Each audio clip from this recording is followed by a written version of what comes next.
x ની 1 ઘાત બરાબર 2 ની 2058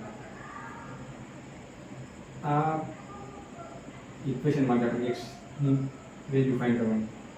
હવે x ની કિંમત આપણે મેળવવી છે એના માટે આપણે અહીંયા આવું આપેલું છે કે x ની x ઘાત એટલે કે જે સંખ્યા અહીંયા છે ને x ની જે કિંમત છે ને એ જ એની ઘાત છે. તો હું આ જે 2 છે એની 2058 ઘાત છે. આને જોવું તો તમને ખબર પડશે કે આ જે છે ને એ કેવું છે તો કે આ 2058 ને આવું લખીએ કે 2058 આવું આના તમે અવયવ પાડો આવું મળશે.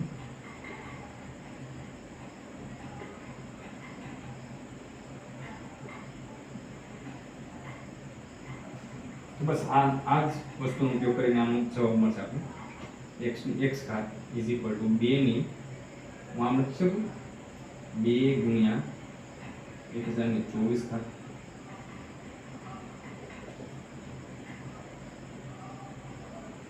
તો 2 ની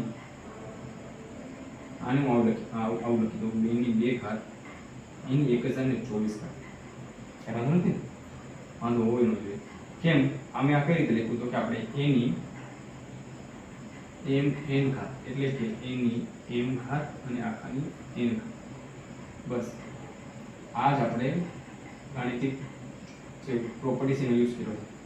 તો અહીંથી જાય 4 ની 1024 ઘાત.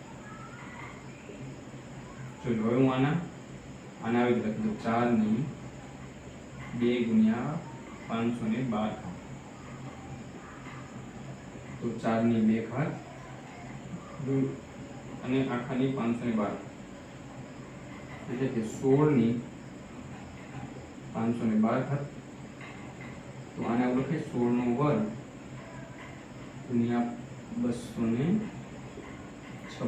કેમ 256? તો 512 256 ગુણ્યા 2.